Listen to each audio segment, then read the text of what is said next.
there will not be more than 30 seconds. Please come and share the testimony. Praise the Lord, church. I want to thank God for the salvation of my soul.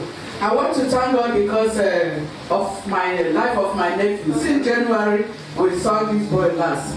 So we have been, and we don't know what is his problem. So I have to come to the pastor, I think it should be on Tuesday, to pray so that the boy could be fine. So he prayed to God and told God before this week ends that we should hear good news. So yesterday as I was going where I was going, the mom just called me that the boy has called. I want to call them. So I want to thank God also for the Johnny Mercies God has been giving us, every member of my family, even myself. I go here and there within the town, and everybody in my family, they travel and on the road, and God has been granting us Johnny Mercies. Praise the Lord. Glory be to God for that. Praise the Lord. Hallelujah. I want to bless God for the salvation of my life. I want to give God the glory, what He did in my life. For 2 weeks now, I'm not been in Lagos. I travel outside Lagos. So yesterday night, when we are coming back from Ondo State, getting to where they call the war, our vehicle had fake brake. So by the special grace of God, due to the driver have an experience, I saw where a heap of sand was stayed. And I decided to just go there and just put it. I just want to bless God. For us to just hit God, nothing happened to the vehicle, nothing happened to us. We just came out and just said everything was perfect. I want to bless God. Glory be to God. Thank God for safety. Praise the Lord. Hallelujah. I want to thank God for the salvation of my soul and that of every member of my family. And I want to especially thank God because on Saturday evening, I had a sharp pain here. I couldn't even raise my hands. It was so bad. On Sunday morning when I was getting ready for church, I was almost in tears. Now, after church, I rushed up to our daddy in his office and I begged him to pray for me. And he prayed for me. It was like a normal, casual prayer. But believe me, before I got to the junction of my house, that's about 5 minutes from here, I just got home and discovered the pain had gone. Praise the living God. Hallelujah. Praise God. I want to thank God for the salvation of my soul. And secondly, I want to bless God for Johnny Mercies. I actually went to school for my clearance. I made a lot of accidents on the road, but I bless God. And thirdly, I want to appreciate God for the success of my exam. Actually, we had a crisis in school, hoping everybody will come back to the right exam. But unfortunately for me, like about 150 of us in class, 132 students are coming back to the right exam, of which I am not one of them. Praise the Lord. I want to thank God for the salvation of my soul because today is my birthday. Praise the Lord. I want to thank God for the salvation of my soul and all of my family. I want to thank God for healing. I remember I wasn't feeling myself and there was this presence I was feeling. So I went to Pastor and he healed me. And immediately after the oil came on my head, I felt a shiver. And since then, I've been peaceful. I want to thank God. Also, I want to thank God for my brother for joining Mrs. back to school. Praise the Lord. Hallelujah. I want to thank God for the salvation of my soul. I want to thank God for healing up and down this past few days. And also, I want to thank God for favor, for open doors, for cash gifts. I also want to thank God. The word came the other day. There's somebody here with serious waist pain. I want to thank God for healing me because I was having serious waist pain. Glory be to God. Who did all this? Oh my God. Wow. Let's just put our hands today. Let's pray that this testimony, they will never come back and pray and request again. They are already sealed. In additional testimony they will be having upon that. And we that are listening to them and watch them, great testimonies will flow our way to. So shall it be. In Jesus' mighty name we are praying. God bless you. Please don't say that. Today is Friday, and every Friday is the Holy Ghost session where we take time to pray in the Holy Spirit, but we always try to say one or two things about that so that we have understanding. The topic we'll be considering today is prevailing over the battles of life. Prevailing over the battles of life. There are different weapons that you can use in battle, but there are some weapons that are inappropriate. They are not appropriate. Just like somebody going to battle, a knife is actually a weapon. You cannot go to the battle with somebody that has sophisticated guns. It's inappropriate. Hence, that's why the Bible says that who we want to go for war, that will not sit down first. Let me even consider, what do I have to go to the battle?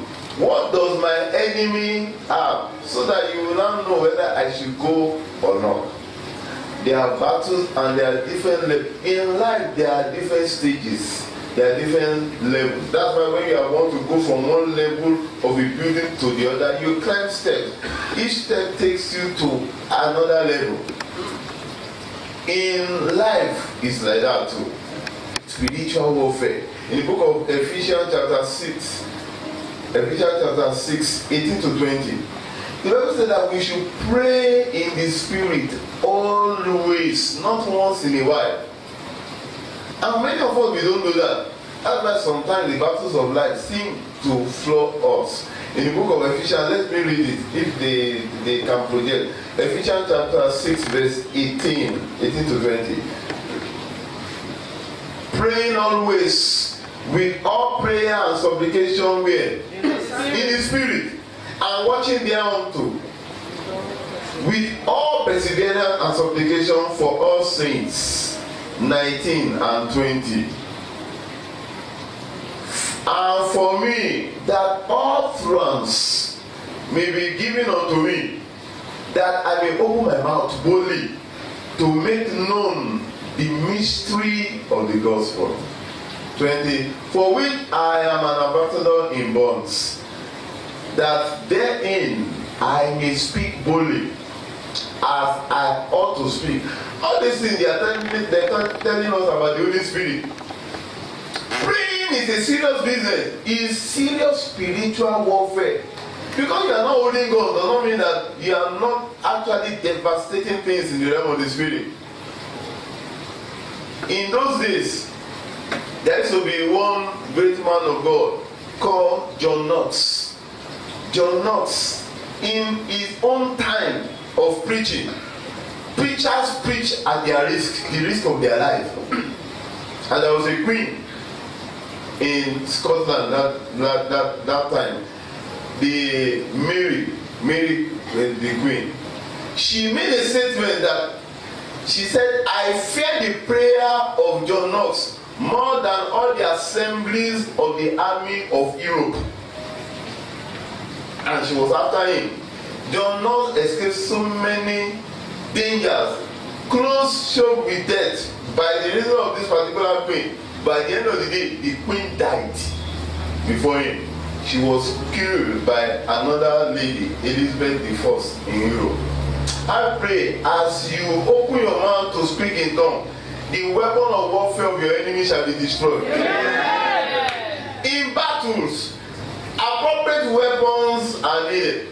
They are physical weapons. But one thing about physical weapons, they can perish. That's why David was saying in the book of 2 Samuel chapter 1 verse 27. 2 Samuel chapter 1 verse 27. He said that the weapon of warfare of some people are perishing. He said that the mighty falling, and the weapon of warfare will perish. Meaning that the weapon of warfare can perish. Spiritual battle is best assessed or approached with spiritual weapon. It's good to pray in understanding, very good. But it is better to pray in the Spirit. Because when you pray in the Spirit, you are actually delivering because the battles that we are confronted with, many of them are spiritual at home. In the book of Ephesians chapter 6 verse 12, Ephesians chapter 6 verse 12, the Bible says that we wrestle not against what? Flesh and blood, but against principality, against power, against rulers of darkness, against spiritual wickedness in high places. Those are the forces that are contending with us. Even though they are manifesting through human beings that are disturbing our life, they are manifesting through challenges. But the Bible says that we are contending against this spirit. In the book of 2 Corinthians chapter 10, 3 to 5. 2 Corinthians 10, 3 to 5. The Bible says that even though we are walking in the flesh, we are not fighting, we are not warring after the flesh. For the weapon of our warfare, they are not carnal, but they are mighty through God to the pulling down of stronghold. And I pray as you be speaking in tongues today, the Almighty God will destroy every weapon of your enemy. In the name of Jesus Christ. Very, very important. How did the Israelites overcome the Egyptian? Which stone did they have?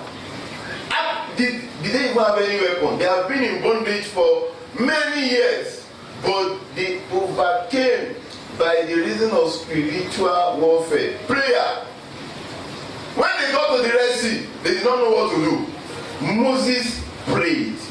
In the book of Exodus chapter 14 verse 15. Exodus 14 15. The Bible said that God was telling him, why are you crying to me? Meaning that he went to pray to God. God said that tell the people to move forward. And of course, you know the end of the story.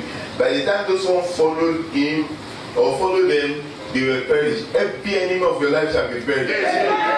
In the name of Jesus. No wonder David said in the book of Psalm 20 verse 7. Psalm 20 verse 7.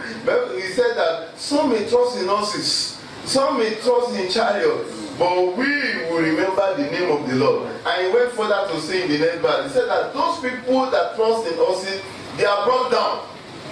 But we, that is just the name of the Lord that we are using to pray, we are lifted up. I prophesy into your life as you be praying the Holy Ghost, the Almighty God will lift you up. Amen. The power of God is made manifest to you when you pray in the Holy Ghost.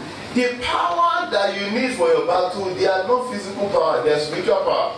Jesus Christ said in the book of Luke chapter 10 verse 19, Luke 10:19, he said that behold, I give unto you what? Power to tread upon serpent, upon scorpion, and all the power of the enemy, and nothing shall by enemy hurt you. How do you activate that power? You activate that power when the Holy Ghost comes upon you. Acts chapter 1 verse 8. Acts chapter 1 verse 8. That's that you shall receive power when the Holy Ghost comes upon you. So when you pray in tongues, you are praying beyond your own understanding.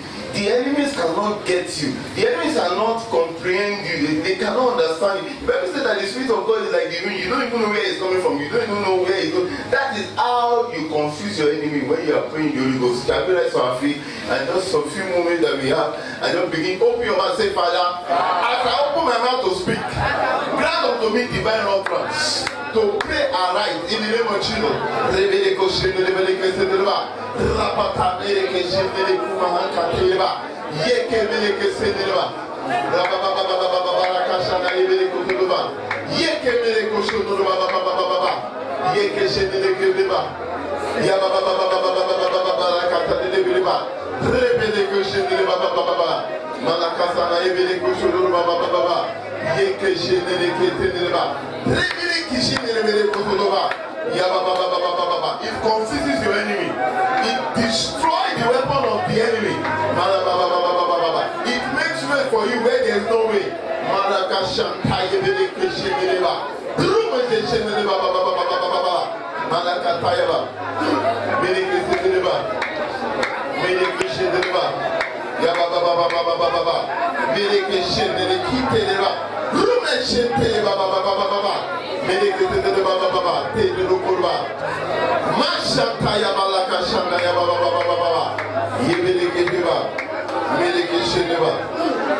Thank you, Father. In Jesus' mighty name we have prayed. What we have just done is just a kickstart. Just continue in this attitude as you walk on the way, as you are in the bus, and wherever you are. Just keep on speaking in the Holy Ghost. As you are cooking, as you are in the bathroom, just speak in the Holy Ghost, and you are doing wonders for your life. And last one, we thank you for these few moments that we have just spoken in the Holy Spirit. Father, even this one moment could be equal to another person praying in understanding for 10 hours. Let us get the result in the name of Jesus. We that are here and those our brothers that are connected to this broadcast online, even before noon, let there be rejoicing in our life. By the reason of these few moments. Thank you, Father. In Jesus' mighty name we have prayed.